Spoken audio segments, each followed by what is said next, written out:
Saudara jemaat yang dikasihi Tuhan, salam sejahtera bagi kita semua. Dan kita hari ini berjumpa lagi dalam Renungan Harian GKI Kebonjati. Mari saudara kita melanjutkan pembahasan kita tentang saksi-saksi iman dengan membaca bagian dari surat Ibrani 11 ayat yang ketiga. Saya akan membacakannya untuk kita semua. Karena iman kita mengerti bahwa alam semesta telah dijadikan oleh firman Allah. Sehingga apa yang kita lihat telah terjadi dari apa yang tidak dapat kita lihat. Oleh iman kita mengerti bahwa alam semesta diciptakan oleh firman Allah. Demikianlah pembacaan Ibrani 11 ayat 3. Berbahagia kita yang membaca firman Tuhan dan merenungkannya dalam kehidupan kita. Nah saudara, ketika kita membaca bagian Ibrani 11 ayat 3, ada satu kalimat yang menurut saya sangat menarik. Ya. Di sana dikatakan karena iman kita mengerti. Karena iman kita mengerti. Nah saudara yang dikasih Tuhan, kalimat ini menjadi sangat menarik. Sebab dengan demikian, tampaknya kita mau mengatakan bahwa hanya imanlah yang menolong kita mengerti, memahami, dan percaya. Terutama saudara, ketika kita mau mengerti, memahami, dan percaya bahwa alam semesta ini Tuhanlah yang menciptakannya. Sebab kita tidak tahu dan tidak ada ketika alam ini diciptakan. Namun demikian karena iman, kita bisa percaya pada apa yang telah terjadi dari apa yang tidak dapat kita lihat. Nah saudara, dalam sebuah kisah seorang tokoh Alkitab bernama Ayub, dalam penderitaannya itu Ayub meminta jawaban atas apa yang ia alami kepada Tuhan. Dan di situ dalam Ayub 38 ayat 4a, Allah dalam badai datang kepada Ayub dan menjawab Ayub dengan justru pertanyaan, bukan jawaban, yang ketika ditanyakan tidak mungkin bisa Ayub jawab sebagai manusia, termasuk kita. Di sana Allah berkata, "Di manakah engkau ketika aku meletakkan dasar bumi?"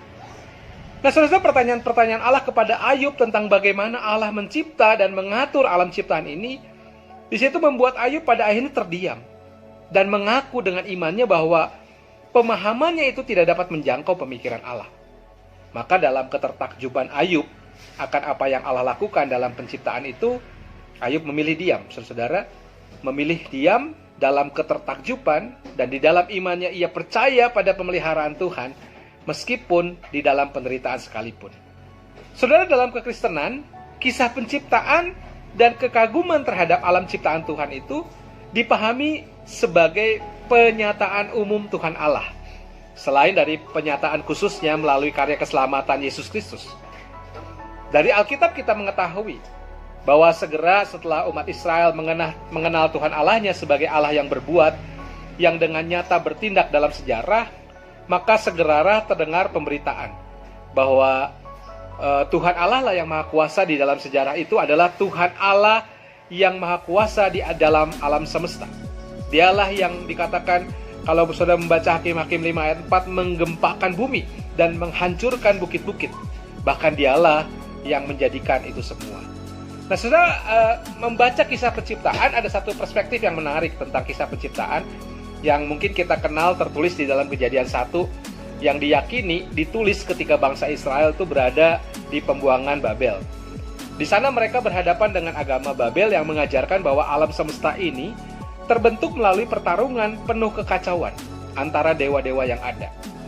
Dan untuk mengajarkan umat Israel yang harus berhadapan dengan keyakinan semacam itulah tampaknya kisah penciptaan itu ditulis. Dan tujuannya jelas, yaitu untuk mengajar dan meyakinkan umat akan iman Israel yang ternyata berlawanan dengan apa yang diyakini agama Babel pada saat itu. Nah, saudara-saudara, bagi umat Israel, semesta itu dijadikan oleh satu Allah yang maha kuasa, bukan lewat peperangan para dewa. Selain itu, penciptaan dilakukan secara teratur, bukan melalui kekacauan. Jadi Kejadian 1 sesungguhnya punya pesan yang gamblang, bahwa hanya ada satu Allah pencipta yang menciptakan dalam keteraturan. Nah, keteraturan itulah yang kemudian ditunjukkan lewat urut-urutan penciptaan. Kalau kita nanti membaca Kejadian 1, mulai dari hari ke-1 sampai ke-6. Dan ke-6 hari penciptaan tersebut sebenarnya mencerminkan sebuah tindakan Allah yang paralel di antara hari 1 dan 3 sampai hari ke-4 dan ke-6. Dan yang menarik, setiap kali sebuah penciptaan pada sebuah hari usai, Allah menyatakan bahwa apa yang diciptakannya itu baik. Ciptaannya itu sungguh baik. Artinya tidak muncul, sekali lagi, dari kekacauan yang ditimbulkan oleh para dewa dalam mitos agama Babel tadi. Nah, itulah saudara yang kira-kira pesan yang ingin disampaikan oleh kisah penciptaan dalam Kejadian 1. Jadi yang dipersoalkan bukan apa dan bagaimana proses terjadinya semesta. Ini semua tugas ilmu pengetahuan. Tugas iman yang membaca kitab suci itu serius menjawab pertanyaan. Siapa yang menciptakan semesta dan mengapa ia menciptakannya seperti itu? Jadi bagi kita yang penting adalah saudara menangkap pesan utama kisah Kejadian 1. Dan setelah itu saudara bisa dengan leluasa mengembara dalam pencarian dan penemuan lewat ilmu pengetahuan dan tanpa diresahkan oleh apapun yang dijelaskan oleh ilmu pengetahuan. Dan keduanya saudara, yang namanya iman dan ilmu pengetahuan itu berbicara tentang dua hal yang berbeda. Saudara bisa mempertentangkannya, namun bisa pula membaca keduanya sekaligus sembari iman kita kepada Sang Pencipta itu justru terus dikuatkan. Nah, maka itu saudara-saudara, hari ini kita belajar, maka kita mempersaksikan Kristus itu dimulai dengan kita beriman pertama-tama kepada apa yang sudah Allah ciptakan dalam dunia ini. Dengan iman kita mampu mempercayainya bahwa Tuhanlah yang menciptakan dunia ini. Tuhan memberkati kita dan Tuhan terus menyertai saudara. Amin.